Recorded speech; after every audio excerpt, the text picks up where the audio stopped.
Good afternoon, greetings from Jerusalem. Jane standing here again at my kitchen table. It's kind of like become my little TV studio. So I'm recording this video and then I'm sending it out to all my social media platforms. So wherever you are watching this, would you please like, if you're watching on YouTube, subscribe to my channel. Please share this video out so I get more interaction with people and more people are seeing it. Unfortunately, I have experienced when I share my videos on Facebook, not a lot of people are seeing them, which is really frustrating. So if you see it on Facebook, please like it and share it out. So yesterday, the 24th Knesset was sworn in here in Jerusalem on a beautiful 29 Celsius summer day, even though it's only April. Earlier in the morning yesterday, the president of Israel was announcing that he has given the mandate to try and form a new coalition to Benjamin Netanyahu.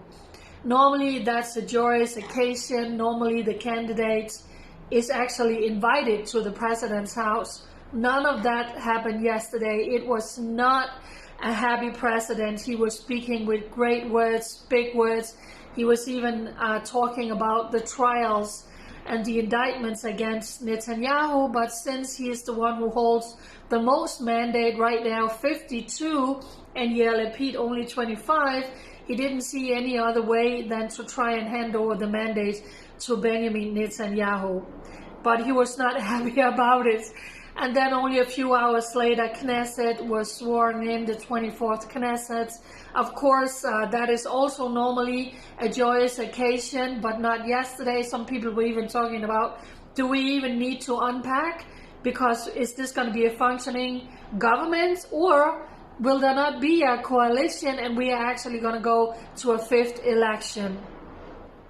Normally, on a day like that, the president meets up with the Speaker of Knesset, with Netanyahu, and the leader of the Supreme Court, and they have lunch together, and they have a photo opportunity, and the president didn't even stay for that. He left.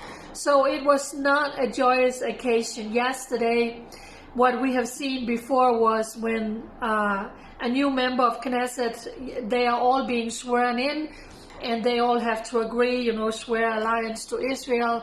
And some of the Arab members of the joint list, they were not swearing into Israel. They were actually saying they were swearing into a fight, occupation, and apartheid, which is absolutely disgusting. And when the national anthem, Hatikra, was played in Knesset, they get up and they walk out. And hey, they are sitting in the Israeli government getting a big fat salary every month, a car, all the benefits. So because they didn't swear alliance to Israel yesterday, they have to be sworn in again. And now some lawmakers see if they can change about this, because it is absolutely reprehensible.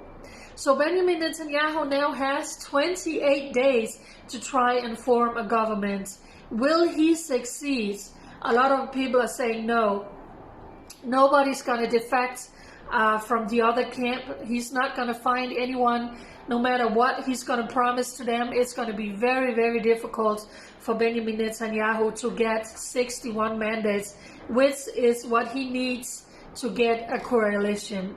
Already now, Naftali Bennett is talking to Yair Lapid if they can try and make a coalition, where they come together in unity. A lot of them are really fed up with Netanyahu and they want to change.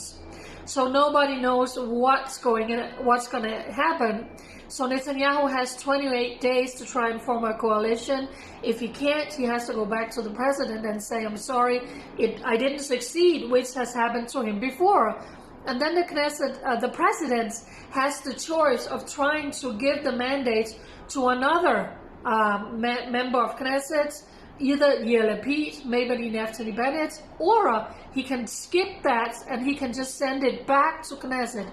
And then any parliament member has 28 days to try and see if they can get enough votes behind them.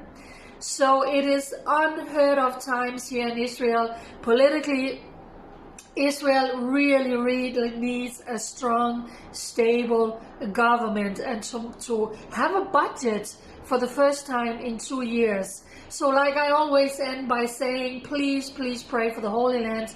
Please pray for God's will to be done. We know that what happens here in Israel always affects the rest of the world. So it is very, very serious. So tonight, when the sun sets, it's going to be Holocaust Memorial Day here in Israel, where we commemorate the 6 million people who was perished in the Holocaust, murdered in the Holocaust. There's going to be the big state ceremony in Yad Vashem that happened every year, and then again tomorrow morning there's going to be a ceremony in Yad Vashem. So of course I will share more about that. So much going on here in Israel. So this was just a short update on the political situation. Benjamin Netanyahu has the mandate to try and form a coalition. Will he succeed? Time will tell. Thank you everybody for standing with Israel for this time, for your prayers, for your encouragement. It is so important. Bye.